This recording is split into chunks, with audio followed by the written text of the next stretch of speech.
Sí, también para mí es un gusto estar aquí. Que de hecho, el que estéis vosotros y yo aquí en este momento ha sido producto del azar y de la casualidad, porque a mí no me tocaría estar aquí, y si yo no estuviera aquí, vosotros tampoco estaríais aquí para escuchar esta charla, supongo. Entonces agradezco a María Aguirre, la psicóloga María Aguirre, que fue la persona que hace varias semanas me propuso esta charla, y desde luego a Mariel Paz de Miño, que la haya organizado como profesora de la San Francisco. Y también agradezco, aunque no estén aquí, pues a todos los indígenas, shuars y quichuas, hombres y mujeres humildes, muy humildes, de los cuales yo he aprendido la mayor parte de lo que sé sobre uso de ayahuasca, preparación de la ayahuasca. Y en esta oleada que hay ahora en todo Occidente, peligrosa oleada, que se ha puesto de moda con el nombre del renacimiento psicodélico, la verdad es que yo diría que con demasiada frecuencia, sino siempre, se olvida a estas humildes personas que fueran las que durante milenios o como mínimo durante siglos han ido transmitiendo generación tras generación de una forma muy anónima cómo se prepara la ayahuasca, cómo se aplica, para qué sirve, y tanto esto es para la ayahuasca como para los hongos psilocíbicos o otros psicodislépticos, ¿no? Entonces, también a ellos les agradezco el estar aquí.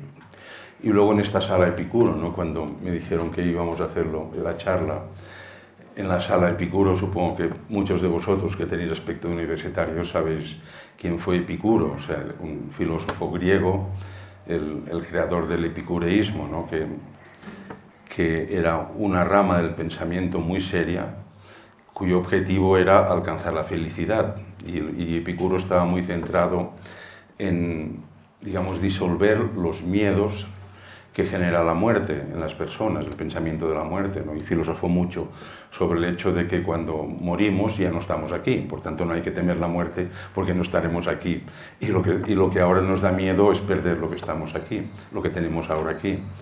Entonces, ayahuasca es un término quichua procedente de vuestros indígenas que significa semánticamente el bejuco o la liana que nos lleva al lugar de los muertos, al espíritu, digamos, a las energías, al universo de los muertos. Con lo cual hay una relación simbólica, si la queremos ver, como siempre, entre Epicuro y la ayahuasca, ¿no? aunque haya miles de años y de kilómetros de distancia.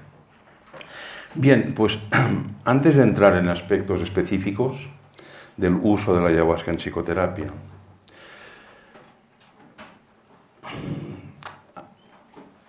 hay algo mucho más global, es decir, que desde mi punto de vista el gran peligro y error de este renacimiento psicodélico es que no se tiene en cuenta el contexto, y estas sustancias psicoactivas, todas ellas, no son utilizables ni comparables a los medicamentos convencionales, que se usa pues tantos miligramos de principio activo por kilo de peso del paciente y cada 8 horas se le administra o algo así.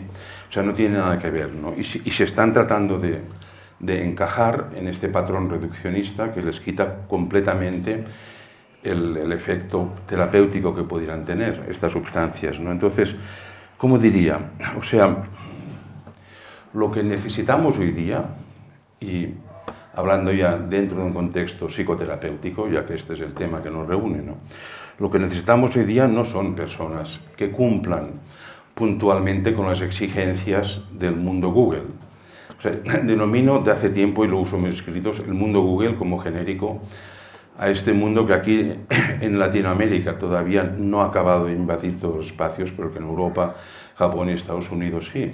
Y es un mundo, desde mi punto de vista, peligrosísimo y inhumano. Es decir, el mundo Google, y lo uso como genérico, se caracteriza fundamentalmente por acabar con el contexto. Es decir, yo recuerdo cuando yo estudiaba, por ejemplo, en la universidad, no os digo cuántos años hace, porque soy coqueto, ya adivinaríais la edad que tengo, pero hace mucho tiempo que yo estudiaba en la universidad, cuando quería alguna información sobre algo, me tocaba ir a las bibliotecas y mirar revistas especializadas y consultar libros, ir a ver pues, compañeros míos que tal vez habían averiguado algo de aquello, incluso no era infrecuente que tuviera que escribir a la persona, al científico que había escrito o que sabía sobre aquello y pedirle por favor.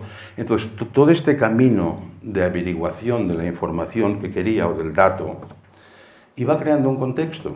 Y cuando yo obtenía el dato o la información, sabía el valor que tenía aquel dato por todo el contexto que había tenido que recorrer yo, de qué revista salía, por ejemplo, si entonces había revistas más fiables y otras menos fiables, quién había generado aquella información. Y lo que daba peso a la información era el contexto, no el dato en sí. O sea, esta idea actual de que, como se suele decir, las cifras o los datos cantan por sí mismos, esto es falso. Las cifras no cantan nada. Lo que canta, lo que da sentido a las cifras o a los datos, es el contexto que las genera. Entonces, pues, el mundo Google es un mundo en el cual uno pone una palabra o una frase en un buscador y te aparecen 500.000 enlaces de 500.000 webs donde aparece aquel nombre o aquel dato. Y uno puede empezar a pinchar y van saliendo cosas sobre aquel dato que uno está buscando, pero es una información descontextualizada y esto es peligrosísimo. Porque, ¿sabéis? Una información como la que da Google o cualquier buscador, uso Google porque es el más utilizado, pero cualquier otro buscador hace lo mismo, ¿no? O sea, es como la punta de un iceberg. ¿Y qué hacemos todos? Pues nos quedamos con la punta y desechamos el resto del iceberg porque trae trabajo leerse todo el artículo. Entonces miro lo que pone de este autor o de esta información, a ver qué pone el Google y ya está. Y me quedo con 3 o 4, lo primero que me sale, datos sobre aquello. Y esto es muy peligroso y esto es lo que está generando, por ejemplo, tantas noticias falsas, porque claro, como están descontextualizadas, uno no sabe si aquel dato es cierto o no. Y el mundo Google es un mundo que nos está erradicando de la narrativa, digamos así. O sea, los seres humanos, nuestra vida se genera a base de narraciones, de narrativas, ¿no? Y los antropólogos, yo soy básicamente antropólogo y después psicólogo, pues sabemos que para averiguar la esencia de una cultura tenemos que estudiar su narración, sus cuentos, cómo explican el origen de la Tierra, por ejemplo, ¿no? ¿Qué narran sobre sus trastornos, sean psicológicos desde nuestro punto de vista? O sea, un mundo sin contexto, angustiante, donde uno tiene que responder rápidamente a los datos. Y la mayor parte de psicoterapias, lo único que persiguen es que la gente funcione, y que funcione dentro de este mundo descontextualizado, que lleguen puntuales a su trabajo, por ejemplo, que cumplan con sus obligaciones. Y esto nos obliga a todos los que trabajamos en este ámbito a replantearnos muy seriamente qué es una psicoterapia. O sea, a mí personalmente, lo que me interesa y lo que me motiva y lo que creo que necesitamos en el mundo no son buenos técnicos, buenos economistas, personas formales que cumplan con su obligación en este mundo Google sin importarnos lo que ocurra dentro de ellos, sino que necesitamos personas realizadas, personas que sean amables, personas completas, en el sentido de individuación de Jung, ¿no? O sea, de personas no divididas por dentro. Esto es lo que necesitamos. O sea, personas que se amen a sí mismas, que confíen en sí mismas, ¿no? Y en este sentido, para mí, amar y confiar son términos sinónimos. O sea, cuando una persona confía en sí misma, se ama a sí misma y viceversa, ¿no? Entonces, lo que necesitamos es esto, ¿no? Personas completas, no personas que funcionen en un mundo donde perdón, lo que rige es una luz de datos cada vez más incomprensibles y más aceleradamente presentes, ¿no? Y cuando una persona es completa, ya es una buena persona, en un sentido moral, en un sentido social. O sea, son seres humanos sanos, las personas completas. Son seres humanos compasivos.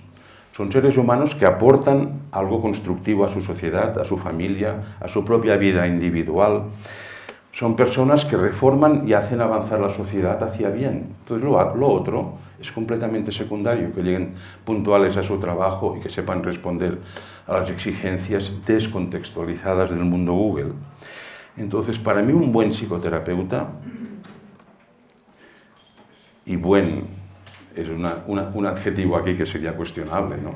Pero un buen psicoterapeuta es alguien que trata de que sus pacientes tengan este objetivo, que sean personas realizadas, no personas que funcionen en el sentido pragmático y mecanicista dentro del mundo Google.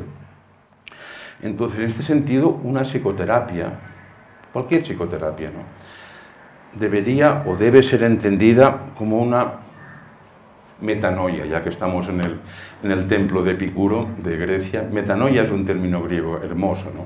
Metanoia viene de meta, que significa más allá de la mente, más allá, y noia es la mente. Entonces, los ritos iniciáticos de los griegos y los ritos iniciáticos cuando toman ayahuasca, vuestros indígenas, tanto de la sierra como del oriente, estos ritos son auténticas metanoias, o sea que actúan más allá de la mente, en el sentido egoico, para transformarla, para el bien de todos, ¿no? Entonces, hoy día lo que domina, y de hecho toda esta oleada del renacimiento psicodélico es el punto, es el exponente más claro de esto, de lo que domina, es lo que yo llamo la psicología positiva. Y que la psicología positiva nació en los años 90 en Estados Unidos y es la que practican los malos terapeutas, diré yo, o sea, los malos psicoterapeutas. Entonces, la psicología positiva consiste, ahora resumiéndolo y esquematizándolo muchísimo, en tratar de proporcionar una falsa sensación de felicidad en el paciente. Y ya está, ¿no?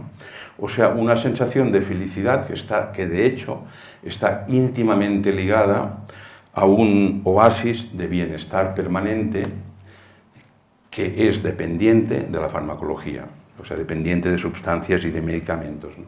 Lo cual nos lleva a la sociedad actual, que es una sociedad profundamente anestesiada, o sea, donde para evitar el dolor, y el dolor es vida humana, o sea, el dolor no hay que evitarlo, el dolor hay que entenderlo, y todas las sociedades, y vuestros indígenas también, dan un sentido al dolor. Hay un para qué el dolor, que si pueden evitarlo, por supuesto que lo evitan, ¿no? Pero no lo rehuyen como hace actualmente Occidente. Entonces, y este último uso de los enteógenos o de los psicodislépticos también tiene que ver con esto, con este intento de que la sociedad sea feliz simplemente, pero una felicidad falsa, como digo.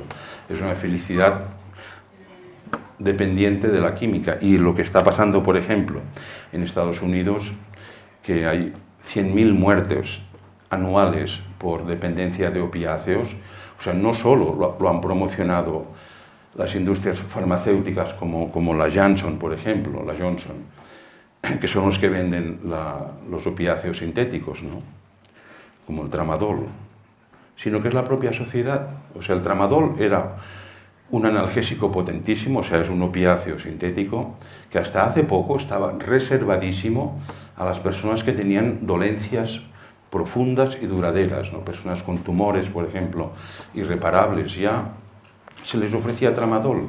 Y hoy día se ha convertido como en la droga generalizada en Estados Unidos el tomar este opiáceo, que yo lo he probado y la verdad es que a mí personalmente no me ha supuesto ningún placer tomar tramadol, porque a uno le deja anestesiado no solo corporalmente, sino también emocionalmente, cognitivamente, espiritualmente. O sea, uno se queda convertido en una mera planta con una sonrisa de tonto en la boca y nada más que esto, ¿no? Pues esto es lo que busca esta psicología positiva. Y en Estados Unidos, como os digo, hay una oleada de adicciones, de adictos al tramadol, que genera unos 100.000 muertos anuales, ¿no? Y es el gran problema ahora de la sanidad norteamericana. Entonces, hay que ir un poquito más allá, ¿no? Hay que ir un poco más allá. Y cuando uno es un profesional de la psicoterapia, o uno es un paciente que tiene algún desarreglo interno, ¿no?, algún malestar y busca la ayuda de un profesional de psicoterapia, hay que ver el contexto también. O sea, ¿dónde está esta persona, ¿no? Por ejemplo, en España, actualmente hay 11 suicidios diarios. 11 suicidios de hombres, de personas, perdón, de entre 40 y 65 años, de los cuales 75% son hombres. Y ahora el gobierno español está preocupado por estos 11 suicidios declarados diarios, que vete a saber cuántos más hay que no aparecen como suicidios, sino como uso excesivo de algún medicamento, por ejemplo, sobre todo de opiáceos. Y hace 7 meses, en octubre, creo que fue, en septiembre, el gobierno español abrió un teléfono como dentro de este plan estatal para paliar los suicidios, un teléfono 24 horas al mes, que es el 024, por si una persona tiene ganas de suicidarse, que pueda llamar, que ya me contaréis vosotros, ¿no? O sea, si no tiene ganas de suicidarse, pues, ¿qué le van a arreglar por teléfono? Pues en 7 meses, este teléfono ha recibido casi 100.000 llamadas, ¿no? De personas que estaban en un momento de urgencia. Entonces, claro, cuando una persona, un terapeuta me refiero, se encuentra con esta situación, ¿cuál es el problema? O sea, el problema no es la dinámica psíquica de la persona que se quiere suicidar, es algo mucho más grave, es algo más social, es algo más contextual, como os decía, ¿no? Y entonces, puestas así las cosas, yo diría que vivimos en la sociedad de la infelicidad. Y el mundo Google solo genera infelicidad, aunque después puntualmente parezca que con este constante goteo de fármacos anestesiantes, pues esta infelicidad queda sepultada, pero no es verdad, ¿no? O sea, entonces, claro, yo cuando veo, no pacientes, también pacientes en concreto, ¿no? Pero el mundo en que vivo, pienso que estamos en un mundo, sobre todo en Europa, repito, donde lo que predomina es la infelicidad real, no la sonrisa del tonto que todo el mundo muestra cuando se ha sometido a un tratamiento químico, ¿no? O ha tomado tramadol o el tipo de analgésico que sea. Entonces, ¿qué es lo que nos hace infelices? ¿Qué es lo que nos hace infelices, ¿no? Y ahora también resumiendo para ir yendo hacia el uso de la ayahuasca, o sea, lo que nos hace infelices podríamos decir que es distorsionar la realidad.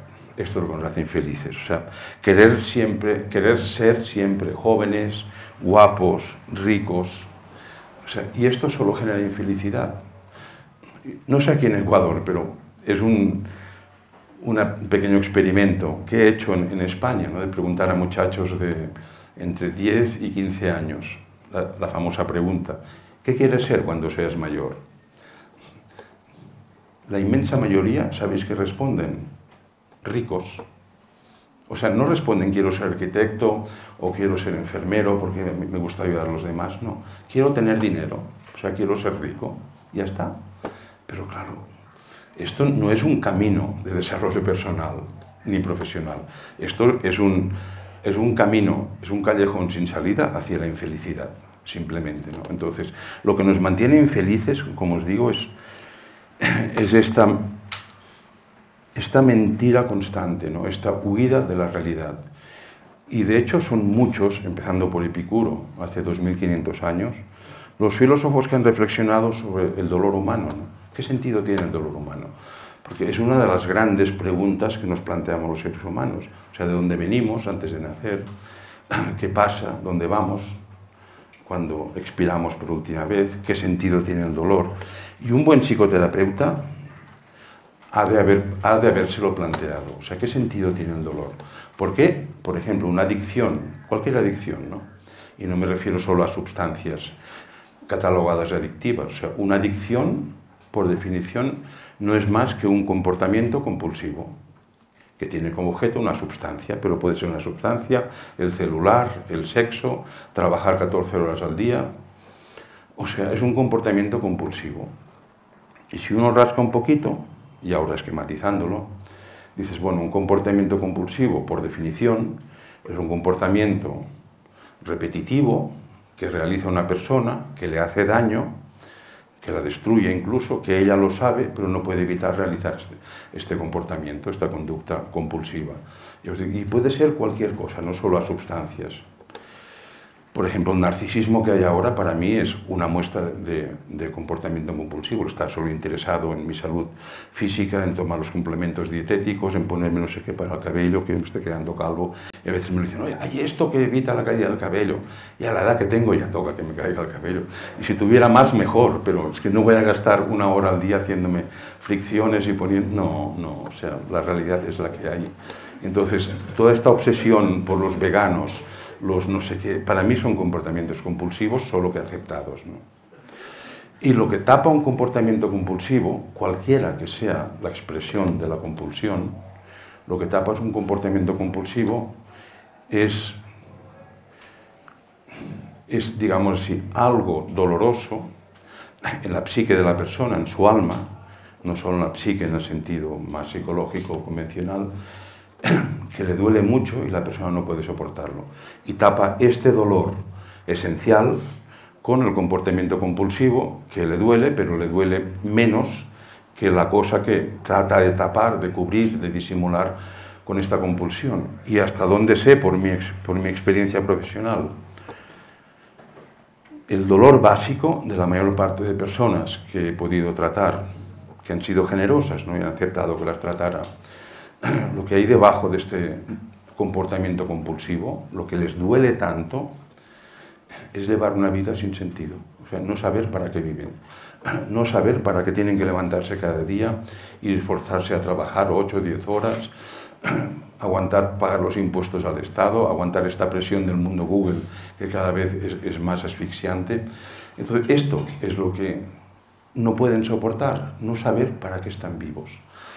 Y responder a esta pregunta, si os dais cuenta, como supongo que os dais cuenta, no es una cuestión de psicología convencional, sea conductista, sea psicoanálisis junguiano, da igual, ¿no? O sea, es otra cosa, es otra dimensión, ¿no? De ahí que se esté tendiendo a buscar esta vía para responder a la gran pregunta, ¿no? ¿Qué sentido tiene mi vida? Y de verdad que cuando una persona, supongo que lo sabéis vosotros, si sois terapeutas, en vuestros pacientes, cuando una persona es mínimamente consciente, sensible, tiene un cierto coeficiente intelectual y no encuentra una respuesta a esta pregunta, el sufrimiento es profundo, es permanente, porque es que no puedes hacer nada sin saber para qué. Entonces, y la búsqueda del placer, o sea que esto se suele compensar buscando el placer, ¿no?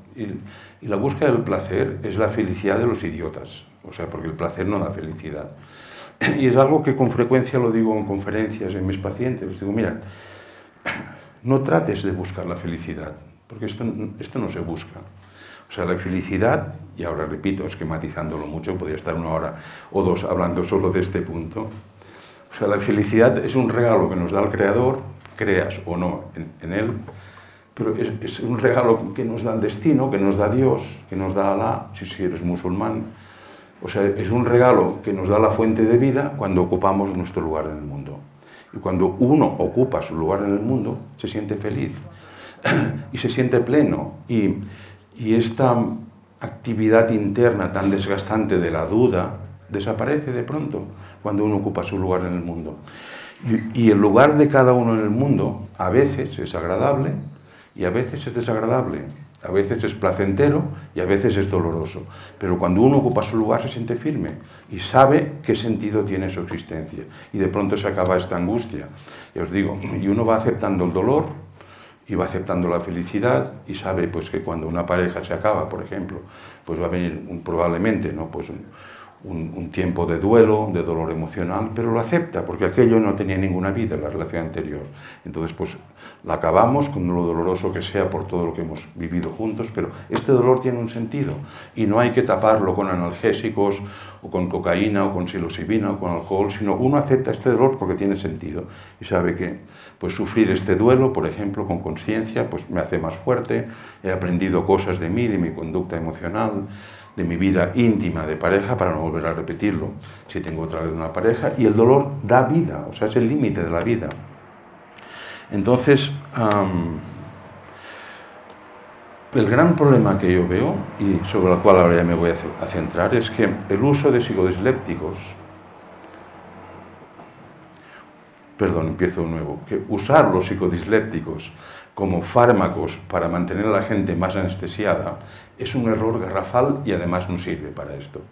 Es decir, que más bien lo que hace un psicodisléptico, en este caso ya que centramos la charla de hoy sobre la ayahuasca, voy a centrarme en la ayahuasca, pero cosas similares podría decir, por ejemplo, de la ketamina, o de la psilocibina, o del LSD, o de la mescalina, en fin.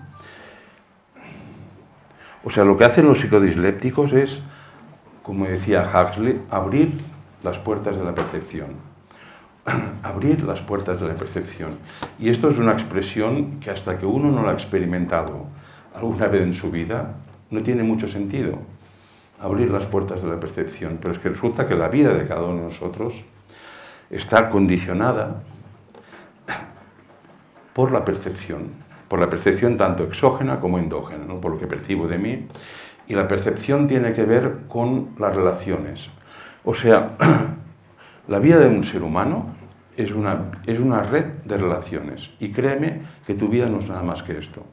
O sea, desde que naciste y desde antes probablemente, pues te has ido socializando o enculturando, como decimos en antropología, en que tal cosa es bonita, esta chica es guapísima, en cambio yo me miro al espejo y soy feísimo, y además viejo y calvo. Y esto es deseable y esto no es deseable. Y un señor con ojos azules, rubio y alto, ha de ser rico y es admirable y es un modelo a seguir, porque sigue el patrón anglo, ¿no? O germánico, depende. En cambio, pues un señor con rizos, piel morena, bajito y cuerpo cilíndrico no es un modelo a seguir porque es un indígena que probablemente ha violado a su mujer. Entonces, no nos damos cuenta en general, pero vamos creando una serie de asociaciones entre experiencias subjetivas, reacciones emocionales, pensamientos, valoraciones y hechos externos, ¿no? Y vuestra vida, así os pese, se resume a esto. Y se reduce a esto, a una serie de asociaciones entre estímulos que te llegan de fuera o estímulos endógenos que tú mismo te generas en forma de recuerdos, por ejemplo, y lo que asocias a este impulso. O sea, la respuesta que le das. Nada más que esto. Y la mayor parte de gente vive en toda su vida dentro de este encasillamiento de que a tal estímulo le corresponde tal valoración moral o estética o tal respuesta cognitiva o tal conducta. Entonces, abrir las puertas de la percepción, como repito, decía Huxley, entre otras cosas significa coger esta red de asociaciones, que es mi vida, y deshacerla. No totalmente, parcialmente deshacerla, con lo cual ha sido un Epicuro o no, ayúdanos. Yo creo que él estaría de acuerdo también. Entonces, no hay nada, por un lado, que libere más al ser interno de una persona que poder disolver, aunque sea muy temporalmente, esta red que es su vida cognitiva, emocional, conductual, ideológica, etc., ¿no? Y a la vez no hay nada que aterrorice más a una persona que quedarse sin este universo de términos de referencia, que es, veo un negro, los negros son malos, son delincuentes, ¿no? Y huelen mal. Entonces, que es broma, ¿no? Por supuesto. Entonces, no hay nada que aterrorice más que perder esto. Y cuando se pierden, se disuelven estas asociaciones que constituyen el mundo interno de cada persona,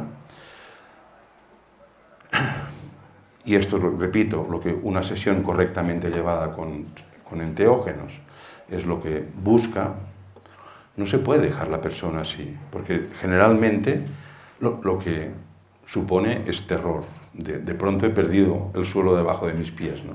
El suelo cognitivo. Y entonces un terapeuta lo que debe hacer es ofrecer una estructura simbólica, que esto, por ejemplo, lo que hacen las religiones que usan enteógenos.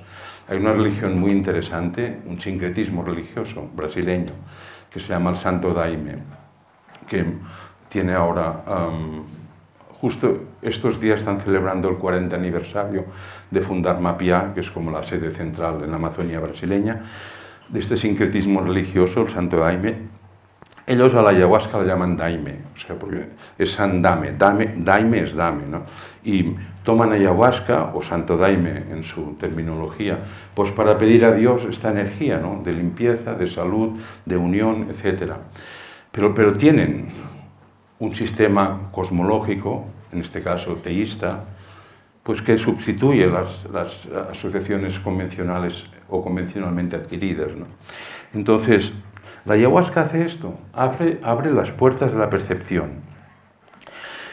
Y la realidad que se concibe, generalmente, aunque no se pueda conceptualizar de entrada de este modo, pero es una realidad indeterminada, es una realidad energética. O sea, en mi caso, por ejemplo, descubrí lo que los físicos cuánticos hace un siglo que vienen repitiendo, que la realidad no es materia, que la materia justo es una red de asociaciones entre neutrones, protones, etc. ¿no? Sino que la realidad es energía, pura energía.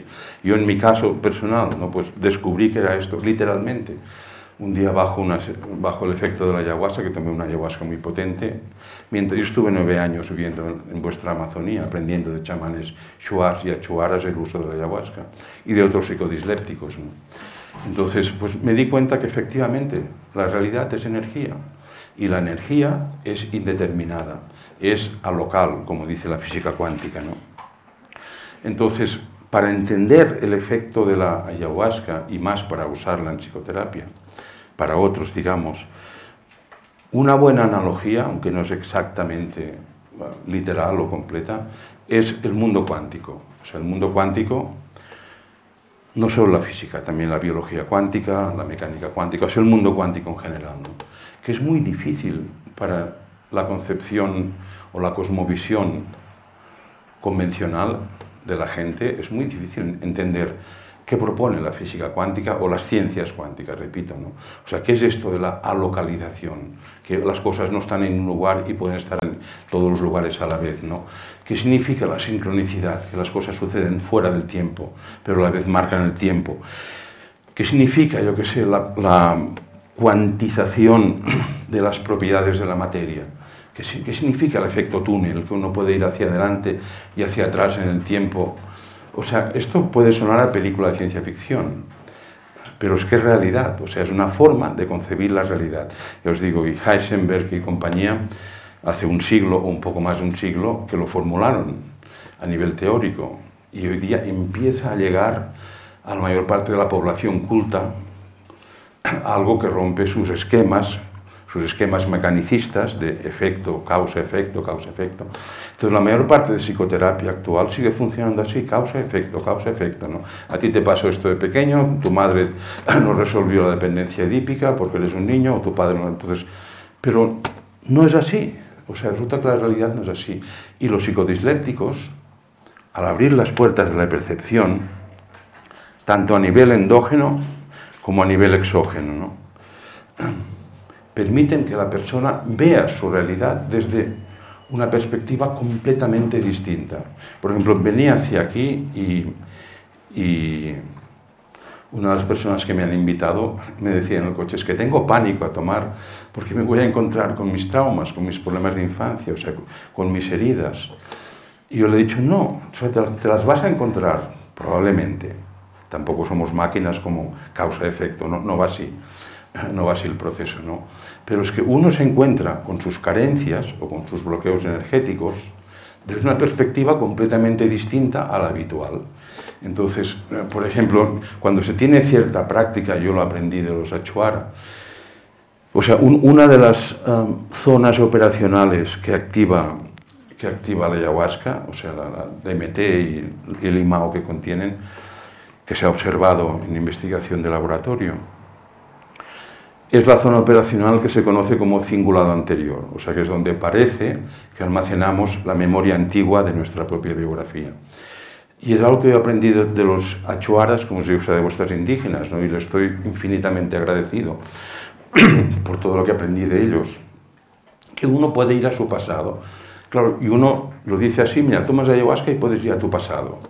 Y esto suena a película de Walt Disney, porque es y no es cierto a la vez, y vuelvo a la indeterminación del mundo cuántico. O sea, uno puede ir a ver su pasado, y cuando se tiene práctica, experiencia, una persona lo puede hacer. O sea, una persona puede haber localizado tal vez alguna experiencia biográfica que no le deja acabar de vivir con plenitud, pues entre los 6 y los 8 años, digamos, en el despertar de la sexualidad o en la pubertad, ¿no? Y puede tomar ayahuasca, si tiene práctica, repito, uno puede enfocarse, no ir como si fuera un buscador del mundo Google, sino que uno puede dirigir su atención hacia este periodo de su vida, y es probable que de pronto reviva alguna experiencia, pero no que la conciba, repito, como un dato descontextualizado, sino más bien revivirlo como por ejemplo propone este Arthur Janov al hablar del grito primal.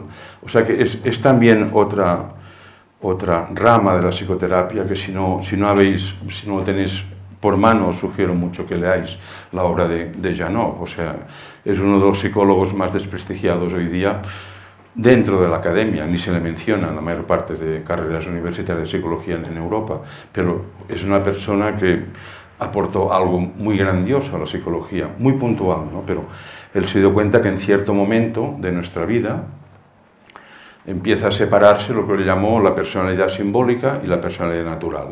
O sea que por la presión del contexto, por la presión de las conductas que debemos respetar para ser aceptados por el contexto, nos vamos olvidando de nuestro ser interno, digámoslo así, o sea, de los impulsos de nuestra propia naturaleza. Y que llega un momento en que esta personalidad, que él llamó simbólica, que es la personalidad forzada por el contexto social, por los valores, etc., pues acaba rompiendo el lazo con la personalidad natural. Y ya nos olvidamos de lo que, simplificándolo de nuevo, nos olvidamos de lo que realmente queremos, de lo que deseamos, de nuestras necesidades básicas, las olvidamos, ¿no? Para atender estrictamente los dictámenes del contexto en el cual vivimos, ¿no? Para ser aceptados, etc. O sea, y hoy día del mundo Google. Entonces, Janov, él descubrió que es un proceso, esta separación de la personalidad simbólica y la personalidad natural que van creciendo en sentidos separados, ¿no? Pero que hay un día, un acto concreto, que es el que produce esta disociación, esta rotura, y que entonces empezamos a alimentar, o por lo menos la neurosis ya nos la entendía así, el momento en que empezamos a alimentar solo esta personalidad simbólica y que realmente sentimos de acuerdo. O sea, que lo que nos dice nuestra sociedad que nos ha de poner tristes, nos pone tristes, aunque no sea genuino esta respuesta emocional, ¿no? Y nos acabamos dejando de lado esta naturaleza que tenemos en nosotros, que es lo que en otros contextos se llama el temperamento, o sea, que es innato, en contraste a la personalidad o al carácter que se ha adquirido. Entonces, pues con ayahuasca, por ejemplo, y Janov, él proponía que lo único que nos puede reconstruir, o sea, reunificar estas dos vías de desarrollo individual, es revivir literalmente el acto que causó la disociación. Y revivirlo significa revivirlo, con todo su contenido emocional. No solo pensarlo en sentido psicoanalítico y poner palabras, sino revivirlo, ¿no? O sea, lo que en antropología llamamos conocimiento corporizado, o sea, que todo el cuerpo reviva aquel acto puntual de un día que tu madre te dejó sola en casa y no pudiste más y aguantar tanta soledad y decidiste, pues, separar tu mundo natural y tu sentir natural con lo que la sociedad te imponía. Entonces, con la ayahuasca se puede revivir esto, por ejemplo. Pero esto, yo digo, no es racionalizarlo, es literalmente revivirlo. Pero desde un nivel de conciencia más abierto, ¿no? O sea, más elevado, donde no hay este arrastre emocional. Y creedme, yo llevo más de 30 años trabajando con ayahuasca, usándola para mis pacientes. He desarrollado varios protocolos concretos para usar ayahuasca en psicoterapia y creedme que hay muy mala literatura sobre la ayahuasca, muy mala, sobre los vómitos y los sufrimientos que produce. O sea, de esto creo es un 1%. Entonces, digamos, para entender el efecto de la ayahuasca o de un psicodisléptico, un terapeuta debe estar abierto a estos cambios de paradigma, porque son literalmente cambios de paradigma, ¿no? De ahí que lo primero que necesita un terapeuta es disponer de un mundo simbólico que le pueda ofrecer al paciente cuando pierda este mundo generado por sus asociaciones convencionales o que determinan su vida. Y hoy día, repito, es lo que más encuentro a faltar en este renacimiento psicodélico, que para mí es peligrosísimo, que no hay contexto simplemente. O sea, es el gran negocio de los laboratorios farmacéuticos, que una vez agotado el negocio de los antidepresivos, que no sirven de nada, y todos los psiquiatras saben ya que el techo es bajísimo y que los efectos secundarios sobre la sexualidad, sobre la emocionalidad, sobre el aparato digestivo de los antidepresivos es infinitamente mayor que el beneficio que puedan dar, pues han encontrado los laboratorios una nueva vía para enriquecerse y de hecho lo que está sucediendo es simplemente esto, o sea que, por ejemplo, con la ketamina, yo la he usado durante años, también la sigo usando, la ketamina. En psicoterapia, pues como los laboratorios no podían patentar la ketamina, porque hace años que es de uso genérico, por tanto no es negocio, lo que han conseguido es modificar un poquito la molécula, la han llamado asketamina, que es lo que está poniéndose de moda, que en lugar de tomarla inyectada o inhalada, los cristales nasalmente, pues es de inhalación, digamos, en frascos. Pero es que la asketamina y la ketamina es lo mismo, simplemente que a partir de ahora están prohibiendo el uso de ketamina y están permitiendo el uso de asketamina, que da beneficios a un cierto laboratorio. Y nada más que esto, y con la psilocibina está sucediendo lo mismo. O sea, toda esta oleada que hay ahora, claro, hay que ser un poquito maduro, ¿no? Y crítico. Y yo hace años que me lo empecé a plantear, pensé, a ver, si durante 60 años los gobiernos occidentales han estado demonizando las drogas psicoactivas, y drogas matan, drogas delincuencia, entonces, ¿a qué viene que ahora de pronto ya dejan de matar las drogas, las mismas drogas, que hace unos pocos años eran la encarnación del diablo?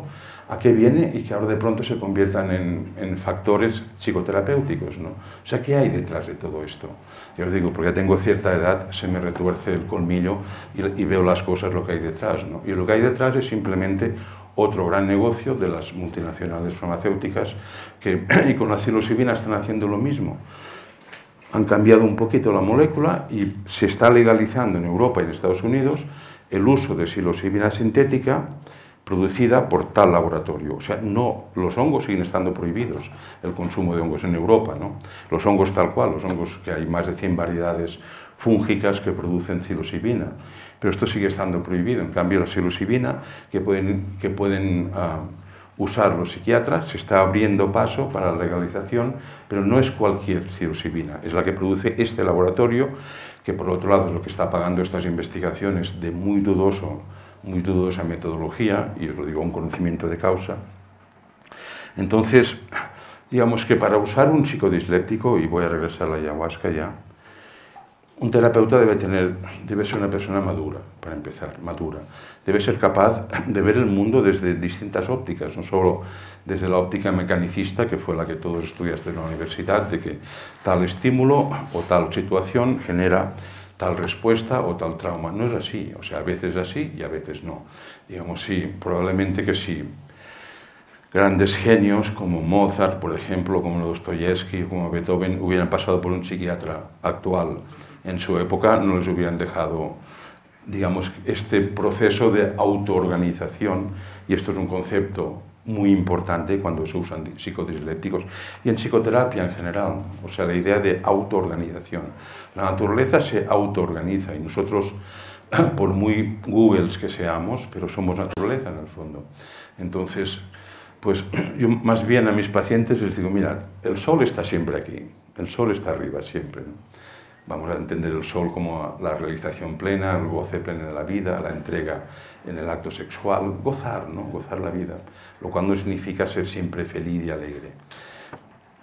Y digo, el sol está ahí siempre, entonces si tú no lo puedes disfrutar es porque tus nubes están aquí en medio. Vamos a tratar de disolver estas nubes para que puedas... Pero tú no te preocupes tanto de tus nubes, porque el sol es... O sea, perdón, no te preocupes tanto de buscar el sol, o sea, la felicidad y la plenitud, porque está aquí. O sea, son tus nubes las que no te dejan ver el sol. Entonces vamos a ver qué nubes son estas, ¿no? Y un psicoterapeuta debe ser capaz, como os digo, si usa estados expandidos de conciencia, de ofrecer estos contextos, y ofrecer estos contextos simbólicos a veces son cuentos. Por ejemplo, los sufis, el sufismo, tiene una cantidad enorme de cuentos aleccionadores que nos ponen en contexto, ¿no? O sea, ahora me viene uno a la cabeza, ahora que hablo de esta relación mecánica, causa-efecto, de dos hombres, es un cuento sufí, de dos hombres que estaban sentados en Estambul, ¿sabéis?, en la Edad Media, tomando un té, allí al fresco de las callejuelas medievales, y ven pasar un pelotón de fusilamiento que lleva a un hombre que van a fusilarlo, ¿no? Y estos dos amigos están tranquilos ahí, y uno de pronto pega un brinco, se levanta, Dice, a este hombre lo van a matar por mi culpa, pero qué desgraciado que soy, nunca más me lo voy a poder perdonar, lo van a justiciar. Y el otro, que está tranquilo, dice, ¿cómo? ¿Pero que lo conoces a este hombre? Dice, no, de nada. Entonces, ¿por qué dices que lo van a justiciar por tu culpa? Y el hombre que se ha puesto de pie dice, mira, este hombre hace unos días estaba pidiendo caridad en tal esquina, ¿no? En tal callejuela. Y me despertó compasión, lo vi así sucio, ya de cierta edad, y le di dinero, pues para que se pudiera lavar y cambiar de ropa a lo mejor y comer. Y el hombre, en lugar de hacerlo, esto que yo esperaba que hiciera, ¿no? Pues mejorar su vida, se compró un arma, y con esta arma mató a un tendero, a un comerciante, y la policía lo pilló, y mira, si yo no le hubiera dado aquel dinero, este hombre no hubiera podido comprar el arma que se compró y ahora seguiría. Por mi culpa lo van a justiciar y nunca me lo podré perdonar. Y el amigo tranquilo está sentado. Le dice, mira, anda, siéntate, sigamos tomando el té con calma. Le dice, mira, y esto va por el cuento habla de mecanicidad, causa-efecto, ¿no? Y el amigo que estaba tranquilo dice, mira, tú no sabes, ni nadie sabe, si lo van a justiciar, porque tú le diste el dinero, porque en lugar de comprar el arma con la que mató al tendero, también hubiera podido irse a lavar, a comprar ropa más decente, comer, etc. No sabes si lo van a justiciar por esto. Sí, porque el tipo mató al tendero. A lo mejor el tendero le hubiera podido dar los 4 reales que tenía en el cajón, pero el tendero era un avaro que no le quiso dar los 4 reales y este lo mató. No sabes entonces si lo van a justiciar porque el tendero no le quiso dar los 4 reales. No sabes si lo van a justiciar porque un vecino lo vio salir de la tienda y cuando encontraron el cadáver dijo, es que era tal hombre que salió de la tienda, ¿no? Porque si nadie te hubiera visto salir de la tienda, nadie sabría que fuiste tú el que mató, no tú, el que van a justiciar, el que mató al tendero. Entonces, no sabes si lo van a justiciar porque un policía lo reconoció por la descripción que le hizo el vecino, o sea, no sabes por qué lo van a justiciar. Así que siéntate y sigamos tomando el té con calma, ¿no? Entonces, con mucha frecuencia, esta casuística de causa-efecto mecánica es falsa. Y por eso la ciencia, afortunadamente, que es un pensamiento abierto, pues un día reconoce una causalidad, pero al cabo de un tiempo pues reconoce que no era exactamente aquello lo que había causado el efecto, y así vamos, ¿no? Entonces, cuando se toman psicodislépticos, esta forma de ver el mundo se disuelve, y es otra forma de ver el mundo, ¿no? Que es acausal, yo diría cuántica, ¿no? Pero también es forzar el término. Entonces, un terapeuta, mira, yo una vez al año doy un seminario en Barcelona, en mi fundación, sobre cómo preparar para una experiencia con psicodislépticos, cómo elaborar la experiencia y cómo integrar la experiencia. Y son 3 pasos fundamentales cuando se hace psicoterapia con ayahuasca o con cualquier enteógeno, ¿no? O sea, primero el paciente debe prepararse, debe saber, aunque sea a grandes rasgos, lo que puede ser que le pase, lo que va a experimentar. O sea, vas a perder tu mundo conocido de vista, pero esto no es malo.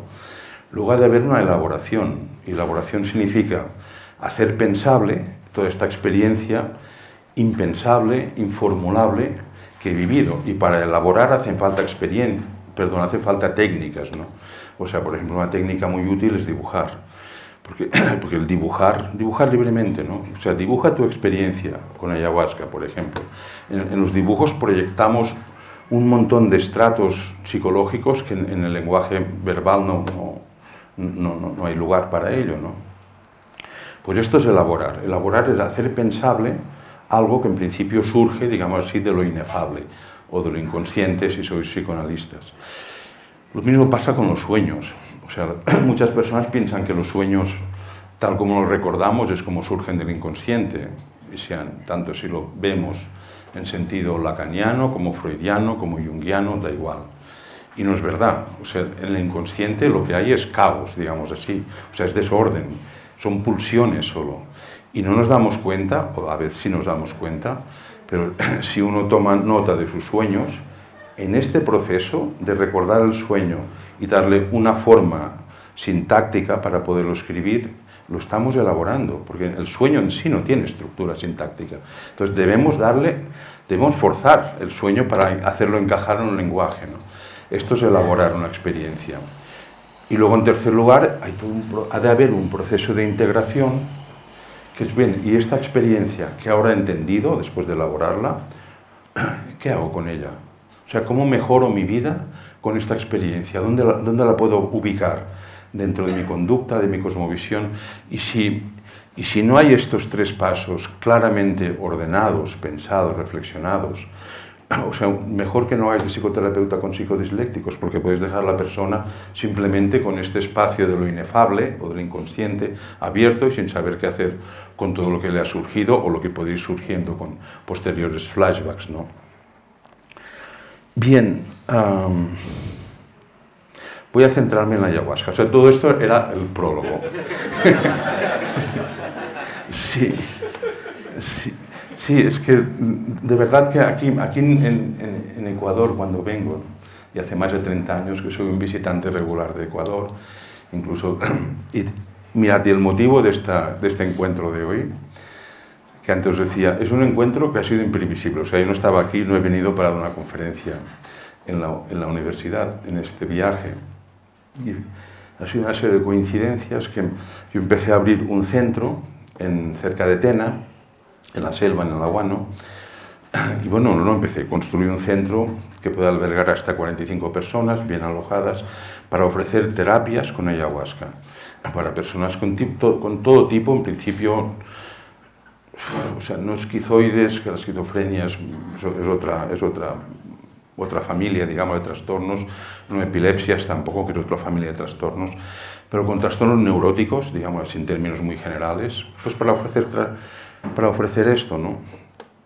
Y monté un centro, esto fue en el 2018, 2017, y cuando estaba centrado, construido y a punto de funcionar, porque quiero, y ahora sí me he vuelto a decidir a tirar adelante, que no sea un hospital, sino que sea un centro que en sí mismo ofrezca un contexto distinto. Entonces, que se ofrezcan terapias con ayahuasca, pero no llevadas por taitas indígenas, ¿no? o por chamanes, porque, y os digo, yo he estado 9 años viviendo con ellos y conozco, creo que bastante a fondo el mundo indígena, sobre todo amazónico más que andino, pero es que viven en otra dimensión, y para ellos, cuando empiezan a hablar de las energías y de los malos espíritus o de los chensa, o sea, yo los puedo entender porque llevo allí años, pero dudo que la mayor parte de vosotros entendierais más, pues, que bueno, que algo metafórico a lo mejor, pero es que para ellos no es metafórico, para ellos es absolutamente real. Entonces, pues pensé, bueno, pues haría falta un centro abierto a nivel internacional para ofrecer terapias bien hechas, ¿no? Con ayahuasca, a lo mejor con San Pedro también, y que fuera una cosa transcultural, que tanto intervinieran psicólogos, que fueran capaces de esta visión amplia, de esta cosmovisión elástica, como psiquiatras, como taitas, o sea, y empezamos y llegó la pandemia y pim pam, pues las personas que estaban ahí llevando el centro se aterrorizaron, lo dejaron todo botado y se marcharon, ¿no? Y como yo estaba en Barcelona, en España, pues me encontré, no puedo salir de casa, bueno, de otro centro que tengo cerca de Barcelona, y ahí me quedé. Entonces venía en este viaje totalmente dispuesto a venderlo, porque dije, ya no tengo energía para volver a retomarlo, reconstruir todo, y los que sois de aquí sabéis mejor que yo que 4 años, unas cabañas, por bien construidas que estén en la selva, significa tirarlas al suelo y hacerlas de nuevo, porque la carcoma, como le llamáis, el comején, sí, comején ha acabado con todo, como efectivamente es. Pero cuando llegué, fui a comer con María, que no estaba por aquí, María Aguirre está allí, y María me animó, dijo, oye, pero si lo más dificultoso ya lo has hecho, que es comprar una finca en un lugar precioso, hacer construir unas cabañas con habitaciones, pues lo que viene ahora es lo fácil. Yo le dije, pero es que yo no tengo energía para venir aquí como hace antes de la pandemia, y ella me dijo, ¿y por qué no formas aquí un equipo de terapeutas que trabajen en este sentido y que lleven el centro? Y yo pues venir... ¿Qué? Claro, ¿no? Y esto me animó y de pronto dije, pues tal vez sí me estoy equivocando queriendo venderlo a cualquier precio para sacármelo de encima y que vayan a usar la finca para cortar los árboles, porque también estaba mi intención original no solo crear este centro, sino que compré una finca de bosque primario y era, en la medida que se pudiera, pues ir ampliando las hectáreas para hacer una verdadera reserva medioambiental alrededor del centro, ¿no? Total, que María me animó, me dijo, oye, no, si lo fácil es lo que viene ahora. Y me sugirió, ¿por qué no formas aquí un equipo de terapeutas locales y vienes un mes al año o algo así para continuar con la formación y que lo lleven ellos el centro? Pensé, pues tampoco es mala idea. Y de ahí surgió la idea, oye, podemos empezar con una conferencia explicando cómo se usa la ayahuasca y este es el motivo de que estemos todos nosotros aquí hoy. Ahora ya sabéis de dónde sale y para qué estamos aquí. Bien, pues volviendo a la ayahuasca. No voy a extenderme explicando la mezcla vegetal, porque supongo que todos sabéis que la ayahuasca, que es un error por otro lado bastante extendido, que ayahuasca es el nombre de uno de los ingredientes y de la mixtura final, pero, o sea, el bejuco que se llama Banisteriopsis oxys caapi, o Banisteria en términos generales, ¿no?, que es lo que en quichua se llama ayahuasca también, pero este bejuco solo no tiene efectos psicoactivos, hay que mezclarlo con otros bejucos, con la chacruna, que se llama aquí, o la chagropanga, la llaman los quichuas de aquí. Entonces, que es esta sofisticada mezcla farmacológica, después de hervirla durante varias horas, la que da por resultado una mixtura psicoactiva. Y un error que he encontrado con frecuencia es que como la mixtura final también se llama ayahuasca, mucha gente cree que la ayahuasca es simplemente la liana hervida y basta, ¿no? Y no, o sea, hay que mezclarla con un ingrediente. Entonces, desde el punto de vista botánico o químico, la ayahuasca es esto, es la mezcla de los ingredientes, que uno aporta un inhibidor de la monoaminoxidasa, que es propiamente el bejuco de la banisteria, la ayahuasca, y el otro pues es la que puede ser la Psychotria viridis o la Diplopteris clavrerana, o sea, la chacruna o la chacropanga, o sea, en shuar lo llaman natem a una y la otra yaji. Bien, pues no voy a entrar aquí ahora, pero si a alguno de vosotros le interesa hacer una pregunta sobre aspectos botánicos, encantado, ¿no? Pero lo que me interesa más ahora es hablar de los usos, ¿no? Entonces, hay tres usos de la ayahuasca, tres usos que tienen que ver precisamente con la narrativa, con el contexto, ¿no? Hay un uso original, que es el uso chamánico. Entonces, o sea, yo no lo uso como chamán, porque yo no soy chamán, aunque estuve 9 años y recibí el título, digamos, licenciado en chamanismo shuar, ¿no? Pero bueno, digamos como Wishin, que llaman, los shuars llaman Wishin, ¿no?, al taita, que los quichuas llaman taita. Entonces, pero yo no pertenezco a una cultura animista, y las culturas chamánicas son, por definición, culturas animistas. Entonces, una forma de concebir el efecto de la ayahuasca es de acuerdo al paradigma chamánico. Y para ellos tienen muy claro que la materia no existe, que todo es energía. Y cuando uno toma ayahuasca, pues incluso entra en este mundo. Incluso los shuars, por ejemplo, las chuaras, tienen un rito muy hermoso cuando nacen los bebés, que a los 2 o 3 días les ponen una gotita de ayahuasca en la boca, con un algodoncito, ¿no? Y la forma de bautizarlos, digamos así, es que el padre le dice al hijo, a la hija, al bebé, dice, mira, esto, la ayahuasca que le ponen en una gotita, es para que no te olvides del mundo de la realidad, que es del mundo de donde vienes ahora.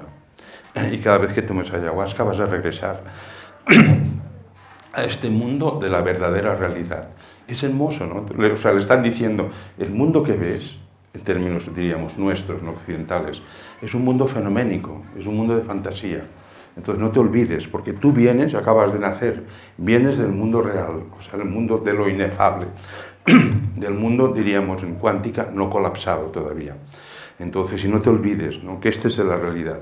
Y de hecho, para los shuars, por ejemplo, o sea, dentro de esta concepción chamánica, ellos tienen absoluto convencimiento de que cuando se toma ayahuasca para ver un futuro, o sea, por ejemplo, chicas que llegan a la adolescencia y quieren ver su futuro como mujeres ya madres, en una familia, casadas, toman ayahuasca para tener visiones.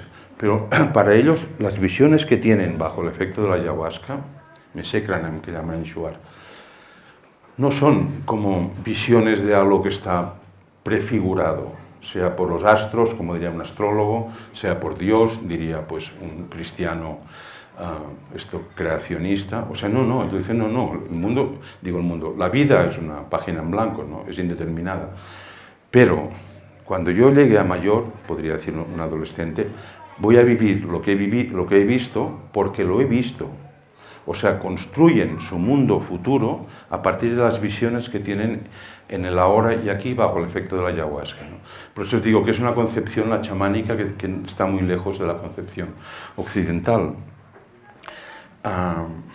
Luego está otra forma de uso, que es la que denominé devocional, que corresponde a otro contexto cultural, a otra cosmología. O sea, la forma de uso devocional de la ayahuasca es la que practican estos sincretismos religiosos, básicamente brasileños, que actualmente se han extendido por Europa. Hay grupos de daimistas en Estados Unidos, en Japón, en Canadá. O sea, yo soy amigo personal del padrino Alfredo, que es como el papa de esta nueva religión que comulgan con ayahuasca, ¿no?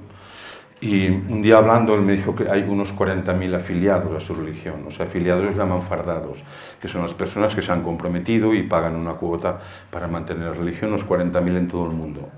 Aparte de los que van a sus rituales de forma libre, no espontánea, sino un compromiso permanente. Entonces, para ellos, para estas... o sea, para las sociedades o los colectivos que toman ayahuasca de forma devocional o con el paradigma devocional, digamos, lo que les produce el efecto de la ayahuasca es una conexión con Dios. O sea, todos son religiones teístas. Y de hecho hay varias. El Santo Daime fue la primera, pero después está la UDB, está Abarquiña, en fin, hay otras ramas que han ido saliendo, ¿no? Entonces, para ellos lo fundamental es la entrega completa a Dios, a la experiencia. Y ellos aprovechan para pedirle a Dios pues salud, fuerza para vivir, orientación para sus dudas, por ejemplo, cuando están bajo el efecto de la ayahuasca. Pero básicamente lo que cuenta es la entrega devocional a esta divinidad. Y luego está la tercera vía, que es la que hace años que vengo difundiendo por Occidente, que para mí es la vía propiamente occidental. O sea, porque tomarlo al estilo chamánico es un poco teatral, la verdad, porque, repito, no somos culturas animistas, ¿no? Por mucho que uno lo quiera parecer, pero y se ponga plumas y todo esto, pero no. Sí, por ejemplo, un verdadero chamán, y he conocido bastantes, un principio que tiene es no moverse de su territorio. Esto para empezar, porque un chamán, digamos, conoce bien, detecta bien el sentido de los distintos estímulos que pasan en su territorio. O sea, uno puede estar con un chamán shuar y que cante un pajarito, por ejemplo, que para mí, pues es un pajarito que canta de noche, pero el chamán dice, no, este pájaro a esta hora no canta. Estos pájaros solo cantan al atardecer, no. Entonces esto es el espíritu de un enemigo que nos está espiando. Entonces esto, por ejemplo, corresponde a una cosmovisión animista, que yo no la tengo, ¿no? Y esto se ha apagado. ¿Se ha apagado esto? Sí. ¿Qué? No, es lo que digo, que se ha apagado.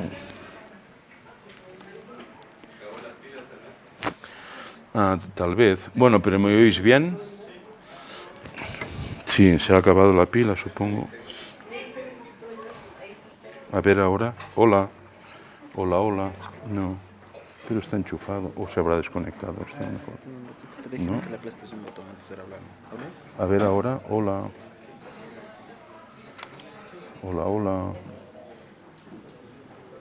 O sea. A ver. Hola. Bueno, vamos a seguir así.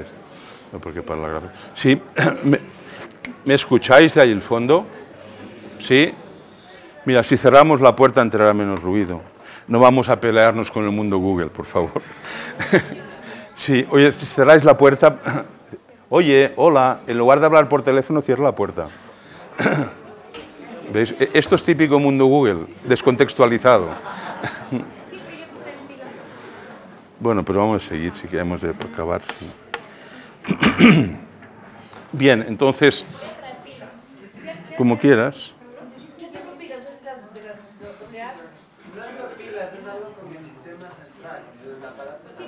Sí. Bueno, cambia, claro. Pero de todas formas voy a seguir porque en 20 minutos así deberíamos acabar y me gustaría, si antes hay preguntas, pues que quede un ratito para preguntar, ¿no? Entonces, digamos, las tres formas de uso de la ayahuasca, desde el punto de vista cognitivo o desde el punto de vista de cognición de la experiencia, como os decía, es el chamánico, propiamente de culturas animistas y que es de donde yo aprendí, el, digamos, devocional, que son estas nuevas religiones cuyo objetivo es entregarse a la experiencia de lo divino, que está muy cerca del misticismo occidental, o sea, Santa Teresa de Jesús, San Juan de la Cruz, incluso de los místicos orientales sufis también, que su máxima es la entrega a la experiencia divina. Y luego está la tercera vía, que es la que ha surgido en Occidente desde hace unos 15 años aproximadamente, 15 o 20 años, ¿no? Y que yo diría que es la vía propiamente occidental, que en este momento se está construyendo, o sea, se está madurando, y es una forma de consumo de la ayahuasca acorde a nuestra cosmovisión, acorde a nuestra idiosincrasia, ¿no? Entonces, ya os digo, yo no soy miembro de una cultura animista, entonces si alguien me dice, mira, es que este pajarito es un enemigo que está espiando, bueno, pues será, pero para mí es un... pero no me burlo, no, en absoluto me burlo, ¿no? Sino que yo... es un pajarito lo que concibo y ya está. Entonces, si canta fuera de tiempo porque solo canta de día y ahora es de noche, pues a lo mejor es que le duele la tripa, no lo sé, ¿no? Pero, en fin, y no lo digo para burlarme y Dios me guarde burlarme, ¿no? Yo he aprendido de ellos y les debo mucho. Pero entonces la tercera vía de uso de la ayahuasca, que de hecho el penúltimo libro que publiqué, es una explicación larga, técnica y detallada de cómo funciona la tercera vía de uso. Es esta vía pues, que ahora estamos hablando aquí, o sea, que incluye aspectos psicoterapéuticos de la ayahuasca dentro de nuestra cosmovisión. O sea, por tanto, digamos, los indígenas en general, ahora ya no tanto, pero cuando empecé a hacer trabajo de campo hace 3 décadas, no había neuróticos entre ellos. O sea, todo el mundo sabía cuál era el sentido de su vida. Y en el fondo la neurosis es esto, o sea, el haber perdido el sentido de mi vida. Ya sé que hay otras definiciones más académicas y que estoy de acuerdo con ellas también, pero ahora una definición no académica, o sea, cuando una persona no sabe para qué vive, es una persona neurótica. Y claro que hay grados de neurosis y puede llegar desde la parálisis corporal, literalmente, o sea, hay parálisis neuróticas, hasta un ligero malestar, desasosiego, angustia, por no saber cuál es el sentido de mi vida. Pero esto es la neurosis. Pues cuando yo empecé a hacer trabajo de campo, como os digo, hace 3 décadas, en el oriente vuestro, ecuatoriano, o sea, todos los indígenas sabían para qué vivían, o sea, cuál era el objetivo de su vida, cuál era su lugar en el mundo, dentro de la familia, dentro del clan, y ya está, y no había más problema, ¿no? Yo recuerdo hace un tiempo que le pregunté a un anciano, Shuar, ¿no?, con este lío que hay ahora de lo femenino, lo masculino, y le dije, oye, ¿qué hace un hombre Shuar para ser hombre, ¿no? Porque, bueno, aquí no tanto, ya os digo, pero en Europa es desquiciante y en Estados Unidos todo este lío que hay de los géneros y los sexos, o sea, se han definido 24 sexos distintos, 24 géneros, ¿no? O sea, que es una cosa para mí desquiciante. Y le dije, oye, ¿qué hace un hombre Shuar para ser respetado como hombre, para que él mismo se sienta hombre? ¿Sabéis qué me dijo? Se me quedó mirando así como que mira un tonto y me dijo, pues... lo que hace un hombre que le hace ser hombre es que cuida de los suyos. Ya está. O sea, un hombre cuida de los suyos y esto es lo que le hace ser hombre. Claro, pero esto, dicho por un Shuar, es una cosa. Porque un hombre Shuar de 30 años, o este anciano, Pichama, que espero tener vida para escribir su apasionante biografía, sabía perfectamente quiénes son los míos. O sea, quién entra dentro de esta definición de los míos. Pero, pues, en Europa esto es un concepto casi místico, o sea, pues yo, por ejemplo, tengo 3 hijas. de 3 mujeres distintas, vivo con una. O sea, con las que no viven conmigo son las mías, o sea, ¿son de los míos o no? Porque además alguna vive en Suecia, yo vivo en España, entonces, ¿son los míos o no? Entonces, si son los míos, ¿cómo puedo cuidar a una amiga, a una hija mía que está en Suecia haciendo su vida, que no sé ni si tiene novio o no, o me lo esconde, o tiene novia, ya no sé, ¿no? Es verdad. Entonces, por ejemplo, esta mera definición no es tan simple de aplicar a Occidente, porque ¿quiénes son los míos? Para un shuar es muy claro, su esposa o esposas, porque son poligínicos, sus hijos, su clan, o sea, sus hermanos, sobrinos, punto. Y a estos es a los que cuido como hombre. Bien, entonces, pues la tercera vía de uso de la ayahuasca, como os digo, es, por un lado, la aplicación en psicoterapia, de acuerdo a los parámetros de la psicología contemporánea, no que han de abrirse estos parámetros. Por otro lado, otra función de la ayahuasca, de acuerdo a esta tercera vía de uso, es la expansión de la consciencia, o sea, la expansión de la cognición. Ser capaces, lo como os comentaba antes, de ver la realidad no como una cadena causal, sino como algo inefable, como algo que muchas veces es indefinible. Luego, otra función que tiene la ayahuasca dentro de esta tercera vía de uso es la de generar comunidades. Es decir, el mundo Google, si tiene otra característica, es la de romper las comunidades.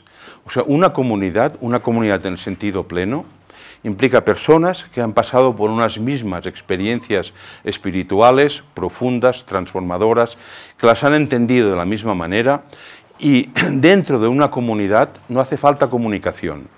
O sea, cuando una persona ha vivido una experiencia de ayahuasca con otros, sí, pues se ha cansado de trabajar ya. Sí, a ver.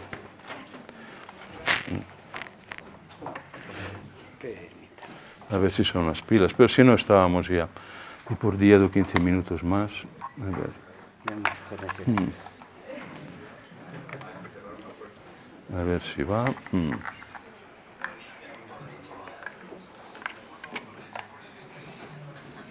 Sí, hola, hola. Hola, hola. Hola, hola. Hola, hola. Hola, hola. Hola, hola. Hola, hola. Está cerrado con llave. Sí. Vamos a dejarlo mejor ya. Sí, sí, por 10 minutos ya. ¿10 minutos? Sí, sí. Sí, vamos a dejarlo, si no pasaremos 10 minutos con esto. Entonces, por ejemplo, una de los... o sea, si hay alguna auténtica pandemia en Occidente, no tanto en Latinoamérica, me refiero más a Europa, Estados Unidos, Canadá, Japón también. Si hay alguna auténtica pandemia es la depresión, son los estados deprimidos. O sea, la OMS ha calculado que casi el 20% de la población occidental está diagnosticada, o sea, que ha pasado por algún psiquiatra o por algún médico, de depresión. En algunos países baja hasta el 14%, hasta el 7%, y en otros países sube del 20%, como Francia y Estados Unidos, pero esto sí es una pandemia, ¿no? Entonces, y más allá de aspectos bioquímicos de la depresión, que es lo único que se está estudiando, ¿no? Pues hace años me preocupé seriamente, porque bueno, ¿qué pasa, no, con la depresión? Es que realmente comemos tan mal, si es un problema dietético o de nutricionismo, y descubrí que no. Y en este momento tengo absoluto convencimiento de que la depresión tiene dos padres, o un padre y una madre, vaya, que son la soledad y la presión social.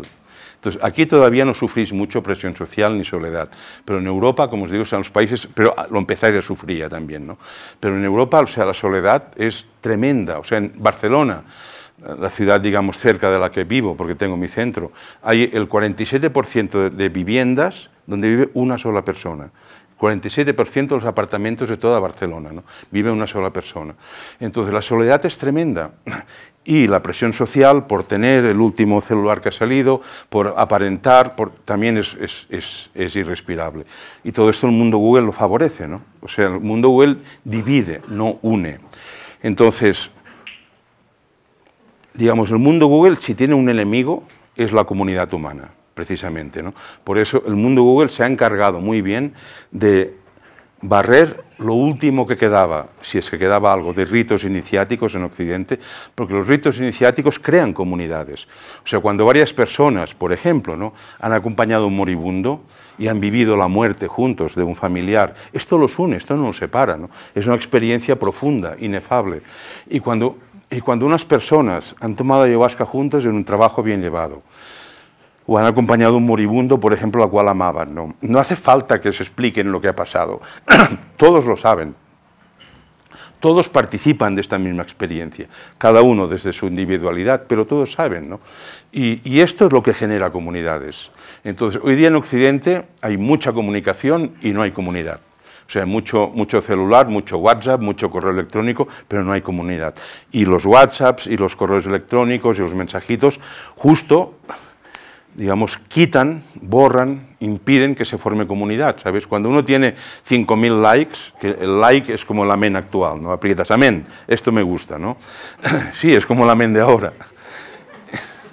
Pues, pero que uno tenga 3.000 o 30.000 likes en su perfil de Instagram o de Facebook o de TikTok no significa que tenga 30.000 amigos, ni que tenga 30 amigos, probablemente no tiene ningún amigo real, ¿no? Entonces, una de las funciones de la ayahuasca en esta tercera vía es generar comunidades, y esto lo digo por mi experiencia.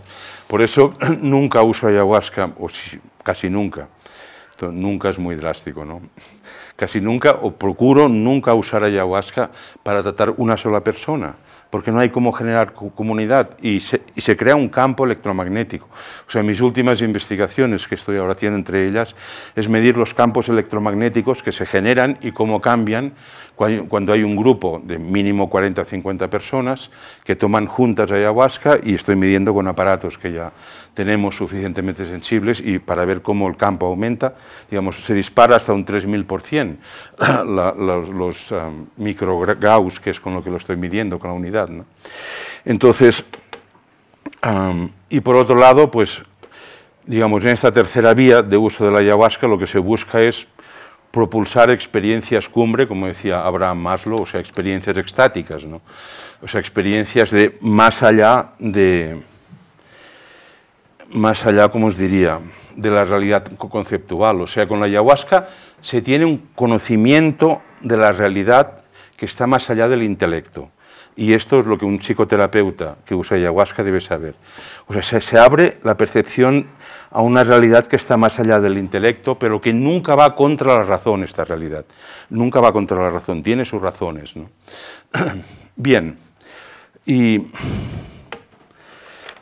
bueno, nada más. O sea, es que no quiero alargarme, porque podríamos hablar ahora de cosas mucho más prácticas, o aplicadas.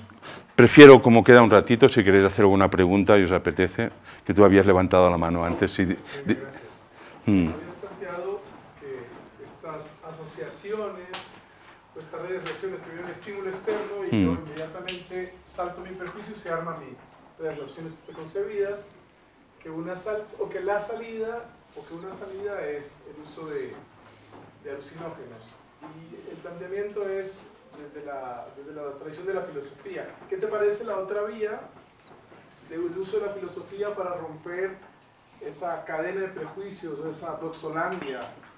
Sí, esta mecanicidad. Pues que depende, porque filosofía también es un término mal definido. O sea, no tiene nada que ver la filosofía de Suzuki, por ejemplo, con la filosofía de Wittgenstein. Entonces, ¿a qué nos referimos con filosofía? ¿A la de Suzuki, que te agarra por el cuello y te hace temblar, o a la de Wittgenstein, que es una pura elucubración muy inteligente y admirable, pero una pura elucubración intelectual? Entonces, ¿de qué filosofía hablamos, entiendes? O sea, dudo mucho que, por ejemplo, digo Wittgenstein porque me ha venido a la cabeza, ¿no? Pero ningún racionalista filosófico fuera capaz de percibir lo que se percibe en estados expandidos de conciencia, que son la muerte. Es decir, cuando morimos es esto lo que pasa. Yo desde hace más de 2 décadas, cada mes aproximadamente, dirijo un taller que se llama Taller para despertar la vida a través de la muerte, ¿no? Donde los participantes, que son grupos de 40, viven una experiencia de disolución del ego sin perder la conciencia, a través de respiración, de una técnica de respiración que hace años que pulí, se llama respiración holorénica, y que es una de las varias técnicas que hay hoy día de respiración de hiperventilación, que se llama catárticas, ¿no? Entonces, la experiencia que tienen los participantes, no todos, pero si se pueden soltar la experiencia, es prácticamente la misma de cuando morimos, prácticamente la misma, ¿no? Y de hecho lo he contrastado con personas que han pasado por muertes clínicas y han sido recuperadas por nuestros cardiólogos o resucitadas y hablan exactamente de lo mismo, y los estudios que se están haciendo ahora, ya desde hace también un par de décadas, sobre personas muertas, clínicamente muertas, que han sido resucitadas por los cardiólogos o por los neurólogos o por los médicos, y sabéis que, no sé si estáis al tanto de estos estudios, son muy interesantes, y de estas personas que han sido recuperadas para la vida, pues más o menos una cuarta parte recuerdan cosas de cuando han estado estos minutos, a veces largos minutos, ¿no?, de muerte clínica, y es exactamente lo mismo, ¿no?, el mismo, ¿cómo se llama esto?, las mismas secuencias. Sí, no, pero no solo vivencias, sino secuencias también de lo que va pasando, ¿no? Y habiendo leído mucho, por ejemplo, de budismo tibetano, que son los grandes maestros de lo que pasa, hablan exactamente de lo mismo, con otros términos simbólicos, por supuesto, desde otro marco cultural, pero en el fondo es lo mismo, ¿no? Entonces, claro, la filosofía pues depende, porque una cosa es la filosofía de Epicuro y la otra cosa era la de Aristóteles, que además estaban peleados entre ellos, ¿no? Sí.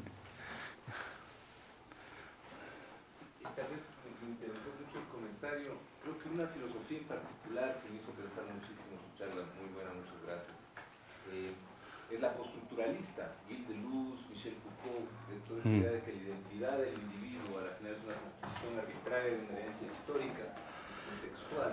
Pues sí me parece interesante a través de la interacción de las dos, y justo cuando esta filosofía estaba muy de moda a finales de los 60, muy interesantemente en esa época también estaban mucho más la sociedad más interesada en estos temas.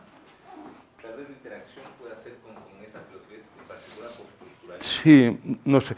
Mira, yo soy muy ignorante de filosofía, o sea, no soy para nada experto, aunque haya hecho un comentario de Epicuro, pero yo diría que el filósofo que hoy día más está hilando fino, como se dice en España, o sea, dando en el clavo, es este oriental Byung-Chul Han, que si no habéis leído y os interesa, os recomiendo mucho que lo leáis. Byung-Chul Han. Sí, además es muy leíble, ¿no?, porque publica libritos de 80 páginas sobre un tema específico y reflexionando, y además se le ve que es una persona muy culta, o sea, que maneja desde Heidegger hasta Platón, hasta Foucault, o sea, así, ¿no?, como, bueno, es filósofo, ¿no? Pero os sugiero que lo leáis, que aparte es como el filósofo de moda entre los intelectuales, ¿no? Byung-Chul Han, sí. Profesor Josep, basado en su experiencia de años acá en Ecuador, de lo que se conoce, usted llega a este tema de estados expandidos de conciencia, sí. Y diferencia tres formas de llegar a ese estado: el chamánico, el religioso y el que ahora usted lo está practicando y que lo quiere volver a poner aquí. Nuevamente, mi pregunta concreta: bioética y biopolítica. ¿Cuál es el aporte que han dado las culturas de las cuales nació todo este proceso? ¿Cuál es, perdona, el aporte? El aporte que han dado, porque si vamos por este lado y por esta vía, la construcción que hace todo el John Hopkins acerca de los psicodélicos, de lo que es el renacimiento psicodélico, vuelve a hacer la pregunta: ¿cuál es el aporte básico de nuestros pueblos? Y el reconocimiento que deberían ellos tener, per se, ser los generadores de todo este proceso. Pero yo creo que es una pregunta mal planteada, si me lo permites, ¿no? Porque ellos no son generadores de este proceso. O sea, ellos fueron la semilla en todo caso. O sea, pero la tercera vía de uso de la ayahuasca no surge del modo chamánico. El modo chamánico fue la semilla. Pero el uso en psicoterapia, por ejemplo, hace una semana estaba en Tena, en este centro, hablando con un taita de allí, un hombre que tengo mucho respeto, y es un hombre que es hijo, nieto, bisnieto de taitas, o sea, tiene una cultura chamánica impresionante, ¿no? Y estábamos hablando de algo de esto que, o sea, podría haber estado aquí compartiendo conmigo. esta conferencia, ¿no? Claro, y es que él lo ve de otra forma completamente distinta, de energías que se mueven. O sea, si yo le digo, mira, pero es que un trauma en la adolescencia o un trauma en la pubertad, por ejemplo, ¿no?, de represión sexual de un madre o un padre con un niño que genera ese tipo de conductas, de pensamientos, de disfunciones incluso sexuales. Para él esto es como si a mí me hablan del pajarito que canta de noche y no toca. O sea, no, entonces ellos no han generado este proceso, por eso cada cosa en su lugar, ¿no? Ellos mantuvieron una tradición, entonces Occidente, en este caso pues encarnado en mí, ha aprendido y respetado mucho lo que he aprendido de ellos, pero me lo he llevado a mi campo y lo he transformado en una tercera biuso. Mira, por ejemplo, ahora me viene a la cabeza, hace unos años vino otro taita, de aquí lo invité a Barcelona, y yo a veces llevo trabajos, que somos 80, trabajos o ceremonia o sesiones, como lo llaméis, ¿no? Y lo llamo trabajos porque es un auténtico trabajo interior, tomar ayahuasca bien. Y pues a veces dirijo sesiones, somos 80 o 100 personas o 50, sí. Y he encontrado la manera de mantener una disciplina, pero a la vez orgánica, o sea, no hay una obligación dogmática de sino, pero es como que permito que se vaya autoconstruyendo la experiencia, o sea, el campo, literalmente hablando, que se vaya creando el campo, y es el campo el que lleva, no yo. Yo simplemente como manejo un poco el campo para que no haya accidentes ni malas experiencias. Total, que empezamos con este taita, y cuando él vio tanta gente me dijo, José María, ¿estás seguro de lo que vamos a hacer? Yo le dije, sí, estoy muy seguro. Me dijo, pero no, vamos, se van a matar todos. Y digo, no, hombre, no, aquí no se va a matar nadie, ¿no? Y él insistió, pero ¿estás seguro? Yo, que sí, estoy muy seguro, lo hago con frecuencia y es mi gente, y te dije que te invitaría para que vieras cómo trabajamos con la ayahuasca, con mi gente. Bueno, total, que... Y él estaba un poco asustado, porque me dijo, es que esto lo hago con mi gente, y acaba matándose unos a otros, ¿no? Tanta gente, porque sale lo que nosotros diríamos la sombra de cada uno, ¿no?, en términos psicológicos o psicoanalíticos. Y yo le dije, mira, Grefa, que se llama Grefa, lo que tenemos que hacer es no pelearnos tú y yo por llevar el barco.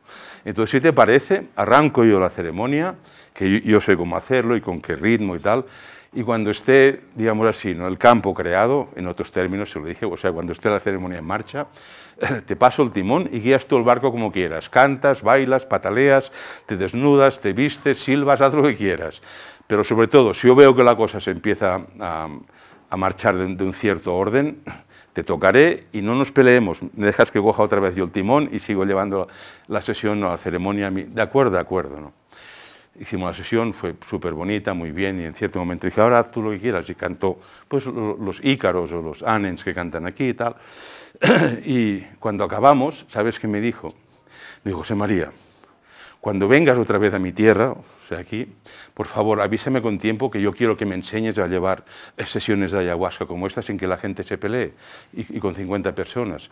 Entonces, ¿entiendes? Entonces, pero yo había aprendido de él, porque yo aprendí de él, entre otros, ¿no? Pero luego hice mío esta técnica, esta experiencia, este encuentro con lo inefable, con lo inconsciente, si queremos decirlo en términos psicoanalíticos, y lo adapté pues a mi cosmovisión, a mi manera de hacer, a mi cultura, en definitiva, a mi momento histórico, y él entonces me dijo, oye, cuando vengas, enséñame, que yo también quiero hacerlo en mi tierra para que la gente no se pelee, ¿no? ¿Qué? Di. Usted habló de Arturo Llanó, el psicólogo, que Sí. dice que lo único que nos puede reconstruir es revivir el acto que nos generó el trauma. También habla de esto Castaneda, Juan, con la recapitulación. No es lo mismo, pero bueno. Pero es retomar los actos pasados para revivirlos mentalmente y poder sanarlos. ¿Usted recomienda la recapitulación sin ayahuasca, digamos, regresar mentalmente a algún momento traumático Y revivirlo? ¿Desde la psicología? Sí, lo que ocurre es que no es tan fácil hacerlo, ¿eh? No es tan fácil, o sea, precisamente buena parte del carácter que tiene cada uno, no del temperamento, sino del carácter, consiste en huir del dolor de este momento. Entonces regresar así sin más, aunque sea con análisis de sueños o con terapias hipnóticas, regresar allí no es tan fácil, ¿no? De ahí que, en mi experiencia, solo se puede hacer o con sustancias o con técnicas catárticas como la respiración, y todo esto tampoco se puede hacer en mi consulta. O sea, las personas que vienen a los talleres son 3 días que pasamos juntos trabajando, y hay todo un proceso de generación del campo, digamos, de creación de grupo, de de compartir unos términos de referencia, que pues, cuando digo una cosa, pues que entendamos todos qué es aquello, ¿no? Como ahora cuando os he dicho pues lo inefable o el inconsciente, pues entiendo que todos tenemos unos términos de referencia más o menos similares, pero si al taita con el que estaba esta semana le digo inconsciente, o sea, no va a saber de qué hablo. Entonces, primero hay que crear este campo, ¿no? Este campo conceptual, lingüístico, emocional también, humano, y luego uno se puede lanzar a la experiencia catártica hasta llegar a este punto, ¿no? O sea, de encontrarse con, no es tanto el momento traumático como el momento de la disociación, que a veces no es nada traumático, pero fue la gota que dijo ya, hasta ahí, ¿no? Bueno, pues muchísimas gracias.